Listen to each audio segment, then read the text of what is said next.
Councilmember Young, thank you for hosting us in your district. And thank you, Tina. Thank you for letting us occupy your entire space this morning here at Unhinged. It is a cold morning, and this morning is a moment where we have ripped off the Band-Aid on 21st South. Crews began work. As you can tell, I'm delayed because I was stuck in the traffic on 21st South getting here. And we've begun work on what is honestly a years overdue piece of reconstruction in Salt Lake City. I often get asked, why are you rebuilding 21st South? But if anyone has driven on 21st South, you know it is bumpy, it is not as pedestrian friendly as it can and should be, and it's something that has been years in the making. There's no way around this orange cone that we have out there today. The reconstruction will cause short-term headaches and rerouting for our communities, our businesses, and visitors in Sugar House, because disruption to an artery like 21st South is no small undertaking, which is perhaps why the city in the past avoided this piece of work for so long. But I know that if we stick together and we bring some grace and patience to the situation, we bring our love for these small businesses to bear every day throughout the construction process, we will not only get through this, but we will end up with a more accessible, more safe, more efficient, and friendly street and pedestrian neighborhood in no time. Our streets and transportation infrastructure are the foundational elements of our city. They're the bones of the body of our city. And when they are not there, and we fall apart as a community. Repairing these weak and ineffective roadways ensures that our residents can live, work, and commute safely, and that they can take alternative modes of transportation in a safer way as well. It ensures that businesses like Commerce and Craft and Hopkins Brewery and Ranch Records and Skate and Quarters and the two businesses that are housed in this building that we are, or in this space that we're in right now, can greet their passerbys, they can welcome regulars, and that people can access these places well.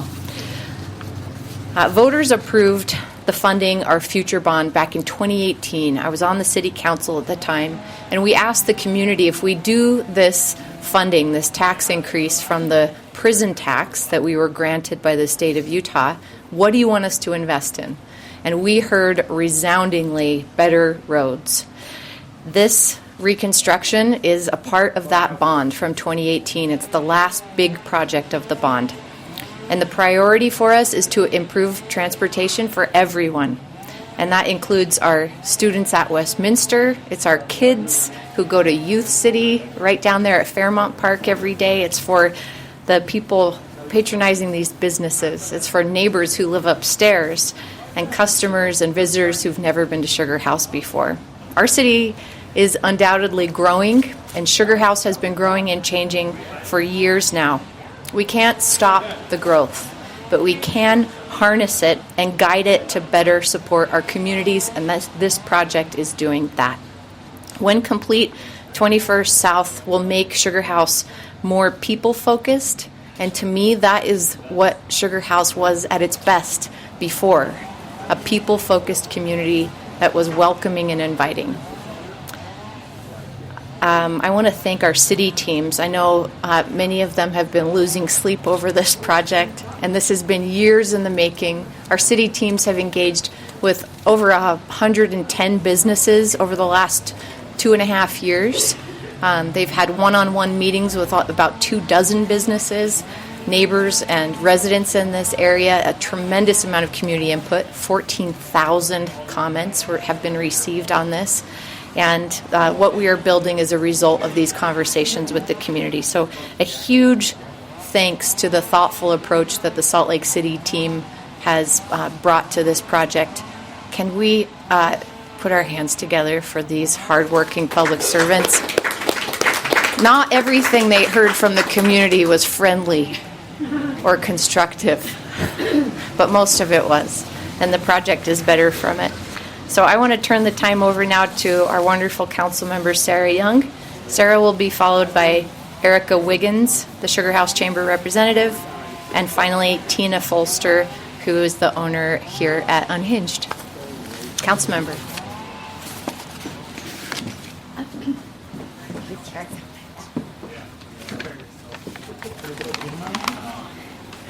Good morning, everyone. I'm so excited to be here today as the council member for here, District 7. I want to echo the mayor's words and also provide my thanks to the mayor for her incredible vision around what it means to transform our community in a way that not only benefits our businesses, but benefits our residents in terms of the ability to access all of the amazing places that we know and love here in Sugar House. I actually began my professional career living here on 2100 South, just right up the street as a renter in Irving Schoolhouse Apartments. And I will tell you, things have changed in the past 20 years, for sure. We see more opportunities for electric bikes, we see scooters, we see pedestrians, and that is why this project is necessary to be able to translate the amazing amenities here in Sugar House from everyone's favorite Sugar House Park to Monument Plaza to looking down towards the new developments that are happening, connecting us to the S-Line and to Fairmont Park.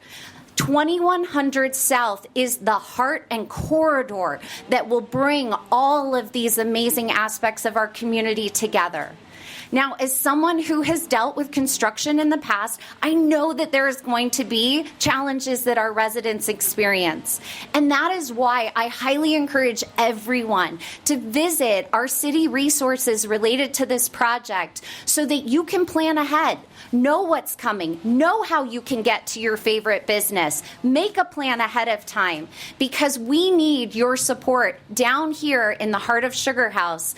And it is something that I know our residents are invested in the success of this area and will continue to frequent. So my message to everyone is make a plan. If we have a plan, we can make this work together as a community. Ultimately, with this project, we will be looking at creating a place for families, and soon we can rely on this corridor to be able to safely walk, bike, scoot to our nearby green spaces like McClellan Trail, Fairmont Park, and more. Thank you for being a part of what makes Sugar House a special and wonderful city. And most importantly, thank you to all of the different community members who have been so heavily involved with our city staff to make this happen. I specifically want to thank the leaders for Sugar House Community Council as well as the Sugar House Chamber, who have done a lot to make sure that our residents are aware of what's coming and not just aware, but excited. Thank you guys so much, and I'll turn it over to Erica for her remarks.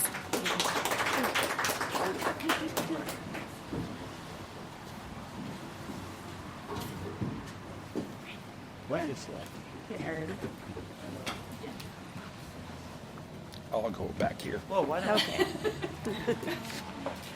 Good morning. Thank you, everyone, for coming out. This is a fantastic shop, so make sure to take some time to look around. Unhinged is new to our plaza. And something that is so exciting about the Sugar House District is that it has so many unique businesses. And in addition to those being businesses, behind every one of those signs is a current member of our community. There's people behind those logos. They are families, they are local residents. They need your support right now as we're dealing with this construction. Sugar House is open. You can get to the businesses. That is something that has been well planned throughout this project, is to make sure that access is maintained for all of the businesses that are in the area. If you have any doubts about how to approach them, as Councilwoman was saying, please make a plan, call the business, follow their social, make sure you're on their email lists. They are sending out information on how to best reach them during construction, but you can get to all of them and then do business with them. Help support them through this challenge, because this is something that we all do so well in this city, is support each other. We're a stronger city together, and it's very important to show up and do business in Sugar House right now. Another thing I'm really excited to share with you is that we have regular events in the area. So there's more reasons to come down and do shopping and also have some fun. The next one is the Sugar House Art Walk coming up this Friday. And I would suggest you go to their social at Sugar House Art Walk on Instagram, and they'll have all of the information and details and the route of the art walk. So get out and come down and support businesses and have some fun. Thank you so much. Thank you, and shop Sugar House. Tina?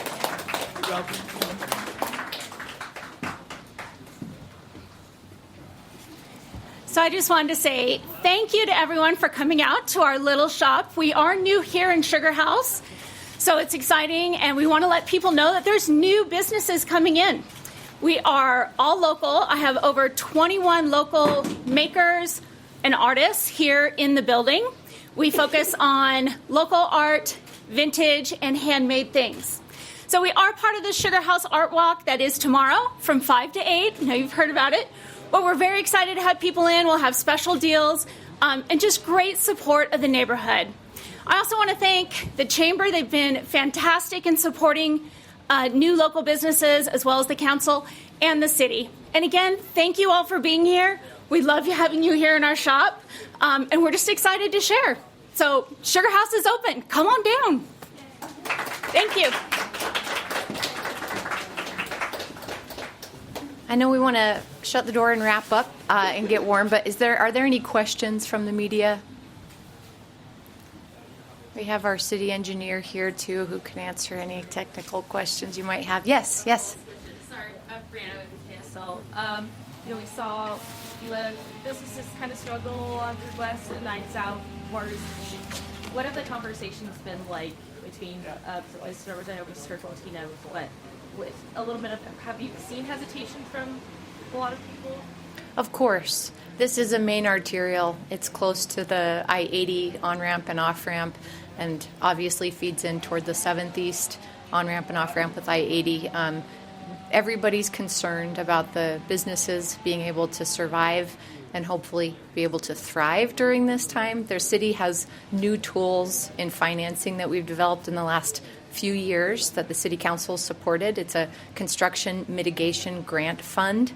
The city previously gave no money to help support with wayfinding or We're Open signage or making art walks and community events happen in the area. So there's a few $1,000s on the table for each of the businesses that are directly impacted by construction like this. But more than that, there's people like Bill Knowles and our city team who are, Tina, do you have Bill's phone number? Yeah, she's got Bill's. Everybody knows who to call. Bill's in the back there, and he's the expert in the state of Utah on making sure that businesses have a one phone number contact who are going to impacted by city-based construction. If anything goes wrong, they don't have to scramble through the front door of City Hall and try to find where to go. And that's an incredible resource. So we have a tight team. A lot of our city folks are here, and Tina and other businesses probably have half of their phone numbers. So we try to be hand in hand, which is kind of sweet that we're at this Be Kind store. That's our approach to this, is to help in every way that we possibly can. And in terms of pedestrians, a lot of people take them to go to Sugar House Park, or like you said earlier, come and get businesses here. We also get a lot of traffic in this area during rush hour. I guess, what are you asking of people during this time, especially those driving in this area, as this construction goes on? Yeah, the council members' request is what I would reiterate. Make a plan. Visit the project website. The Sugar House Chamber website will also have some resources you can access. Know how to get around. My family is in and out of Sugar House at least 5 days a week. We're coming up with a new way to get to where we need to go. I might bike more often instead of taking my car when I come to businesses down here. The Chamber is a great resource for helping people know where they can park and identifying which areas are impacted by construction. So make a plan, use the resources that are out here, but most of all, do come down. Come to Sugar House. Plan to get here a different way or to take a different route, but we need to keep our businesses alive. This is what makes Sugar House amazing, is businesses like this. I came here a little bit earlier and I chatted with all who were shopping at our local businesses, and their biggest question by far was, what is it going to be? And I know we have a timeline here, we have like local estimations online and things like that, but what's the plan to kind of let people know what the construction is going to look like beyond people who live here in this area? That makes sense. Like anything. Let me invite Mark up. He's our city engineer. First brought up. Will you introduce yourself? Yes. Hi, I'm Mark Stevens. I'm the city engineer. I appreciate everyone being here today. Just to give a short breakdown of the duration for construction, as the mayor mentioned, this is part of our Funding Our Future bond that was done. The funds have to be spent down by the end of 2025. So this reconstruction project for 2100 South will be completed by the end of construction season in 2025. And in conjunction with this, we have two other projects that will be taking place during this time. The 1100 East Highland project is currently in its second year of construction, and the 1300 South reconstruction project between 1300 East reconstruction project in between 2100 South and the southern city limits will start in 2025. Is there a project website? Currently, you can go to the Salt Lake City Engineering website. That will allow everyone to see what our upcoming projects are. Any questions can be handled through our public engagement team, both with 2100 South SLC.gov. Will provide you with additional information not only for this project, but it will have links to other projects that are going on within the city. But first of all, I really want to thank everyone for being here today. Shop Sugar House. Please know that we will be making every accommodation that we can in a dynamic manner to provide wayfinding signs, access to our businesses. We will make Sugar House available during construction so that our businesses and our residents can thrive during this time. So thank you. What does that construction season look like again? Like, what is the end of that? Is that like fall, summer-ish? Sure. Typically, construction will, weather pending, start somewhere around the March-April timeframe. So the 2100 South reconstruction project started this past Monday, March 4th. Depending upon weather and temperatures, can go up until November. And then how long in total? Long in total for How many years? 2100 South reconstruction will be a total duration of 2 years. So 2024 and 2025 construction season. Mark, do you want to talk about the business winter shutdown that we have planned so that businesses that you kind of recuperate in that November into The non-construction season. Correct. There is a construction moratorium during the holiday season, typically towards the beginning of November through the first of the year, to allow additional access to businesses for seasonal shopping. That is something that we have had in place in the Sugar House Business District, and that is something that we are planning for as we move towards that. And that November timeframe takes that into account, usually for our construction season. Can I add something on there, Mark?